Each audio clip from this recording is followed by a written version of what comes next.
శక్తివంతుడైన దేవునికి స్తోత్రములు. ప్రభు యొక్క నామములో వందనములు. 2026 జూన్ 18వ తారీఖు ఏర్పరచబడిన దైవవాక్యం మత్తయి 12వ అధ్యాయం 48-49. నా తల్లి ఎవరు, నా సహోదరులు ఎవరు అని చెప్పి తన శిష్యుల వైపు చెయ్యి చాపి, ఇదిగో నా తల్లియు నా సహోదరులను, పరలోకమందున్న నా తండ్రి చిత్తము చొప్పున చెయ్యువాడే నా సహోదరుడును, నా సహోదరియు, నా తల్లియు అని ప్రభువు చెప్పినట్టుగా మనమిక్కడ చూడగలము. ప్రభువునందు ప్రేమైన వార్లారా, మనము క్రీస్తును అంగీకరించినప్పుడు ఆయన ప్రియమైన బిడ్డలమవుతూ ఉన్నాము.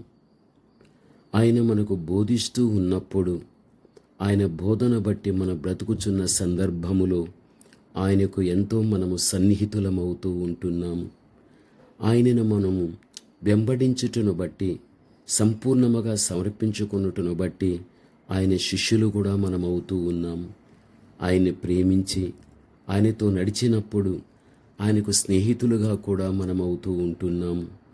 అన్నిటికంటే ఎక్కువగా ఆయన చిత్త ప్రకారము చేసినప్పుడు ఆయన కుటుంబ సభ్యులము మనం సహోదరులముగా, సహోదరిగా, తల్లిగా మనము అగుతున్నాము అంటే అది దేవాతి దేవుని యొక్క సంకల్పం మన పట్ల.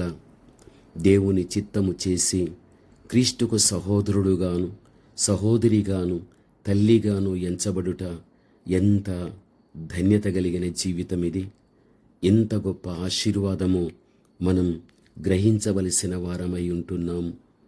ఎఫెసీ 1:6 చూడగలిగితే, తన చిత్త ప్రకారమైన దయాసంకల్పము చొప్పున యేసుక్రీస్తు ద్వారా తనకు కుమారులుగాను స్వీకరించుటకై మనను ముందుగా తన కోసం నిర్ణయించుకొనెను అని పరిశుద్ధ గ్రంథంలో చూస్తుంటున్నాం.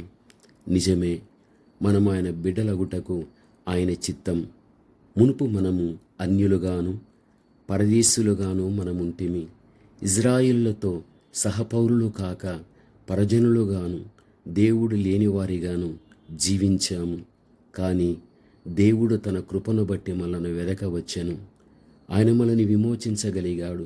ఆయన తన చిత్తమును బయలుపరిచి మనను కుమారులుగా చేసుకోగలిగాడు. అంతేకాదు, మనము ఆయనను అబ్బా, తండ్రి అని పిలుచుటకు దత్తపుత్రాత్మను ఇచ్చి ఉంటున్నాడు. ప్రభువునందు ప్రేమైనటువంటి వాళ్ళారా, మన ఎడల దేవుని యొక్క సంకల్పం ఎంత గొప్పదిగా ఉంటున్నదో మనము ఆలోచించాలి. ఈ భూమి మీద ఉన్న నివాసాలను ఏదో ఒక రోజు మనం పోగొట్టుకుంటాము.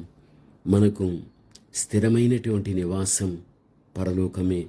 ఆ పరలోకపు యొక్క కుటుంబములో దేవునితో మనం ఉండడం, దేవదూతలతో ఉండడం, మనము చూడనటువంటి పాత నిబంధనల భక్తులతో మనం ఉండడం, ఇటువంటి గొప్ప ధన్యత భవిష్యత్తు యొక్క దీవెనగా మనము అనుభవించగలం. కాబట్టి పరలోకమే మన కుటుంబం. దానికి తండ్రిగా దేవుడు ఉంటున్నాడు. మనమందరం ఆయన పిల్లలుగా మనం అక్కడ ఉండడం జరగగలుగుతుంది.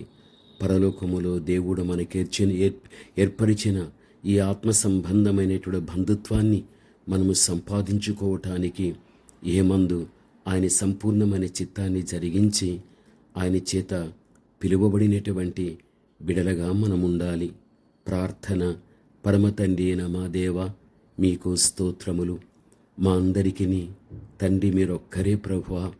మీరైతే మమ్మలను విమోచించుకోగలిగారు.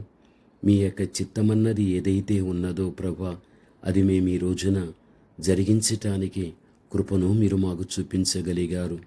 అందును బట్టి మీకు స్తోత్రములు. దేవా, ఒక రోజున మీ పరలోకపు కుటుంబములో తండ్రి, మీ పిల్లలుగా, మాకు తండ్రిగా అందరినీ ఒక్కటిగా చేసి భవిష్యత్తును దీవెనకరంగా నడిపించటానికి మా విషయంలో మీరు చూపుచున్నటువంటి మీ గొప్ప నిర్ణయాన్ని బట్టి మీకు స్తోత్రములు, స్తుతులు చెల్లిస్తూ, మీ బిడ్డలు కూడా తండ్రి మీ యొక్క పిల్లలుగా తండ్రి పిలువబడటానికి ఆధిక్యత దయచేయమని యేసు నామములో ప్రార్థన చేస్తున్నాము తండ్రి. ఆమేన్.